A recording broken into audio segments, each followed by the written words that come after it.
शरद पवारांनी सुनेत्रा पवारांची घेतली भेट। उपमुख्यमंत्री पदाची शपथ घेतल्यानंतर शरद पवार पहिल्यांदाच सुनेत्रा पवारांच्या भेटीला। रोहित पवारांनीही सहयोग सोसायटीतल्या निवासस्थानी सुनेत्रा पवारांची घेतली भेट। 9 फेब्रुवारीला आंगणेवाडीची जत्रा। मुख्यमंत्री फडणवीस रवींद्र चव्हाणांसह भाजपचे मंत्री दर्शनाला जाणार। मुंबईतल्या विजयानंतर भाजपचे नगरसेवकही भराडी देवीचं दर्शन घेणार। मुंबई पालिकेतील 3 प्रमुख पद भाजप स्वतःकडेच ठेवणार। शिवसेनेला एकही पद द्यायला भाजपचा नकार।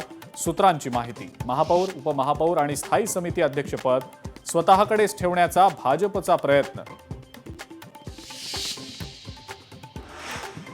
दोन्ही राष्ट्रवादी पक्षांच्या विलिनीकरणासंदर्भात अजित पवार आणि जयंत पाटलांमध्ये चर्चा झाली। फडणवीस चर्चेत नव्हते, त्यांना बोलण्याचा अधिकारच काय? शरद पवारांचा सवाल।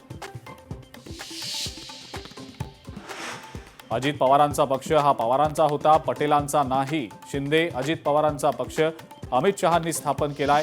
प्रफुल्ल पटेल हे मोदी शहांचे भक्त। संजय राऊतांची टीका।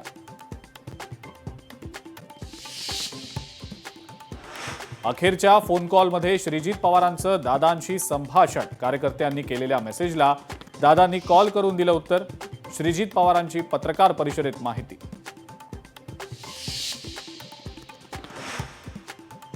मुख्यमंत्री फडणवीसांचा नव्हे तर टीका करणाऱ्याचा एकेरी उल्लेख केला।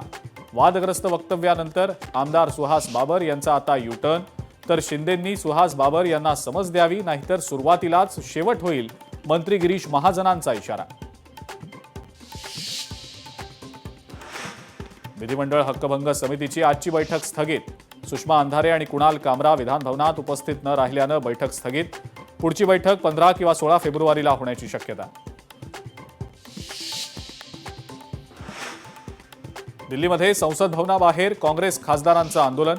लोकसभेत राहुल गांधींना बोलू न दिल्यानं काँग्रेस खासदार आक्रमक।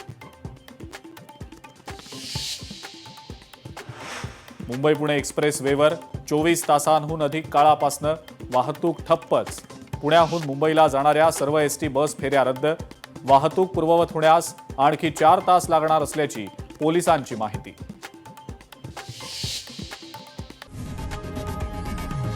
लोकशाही मराठी ऐका, पहा, जागरूक रहा।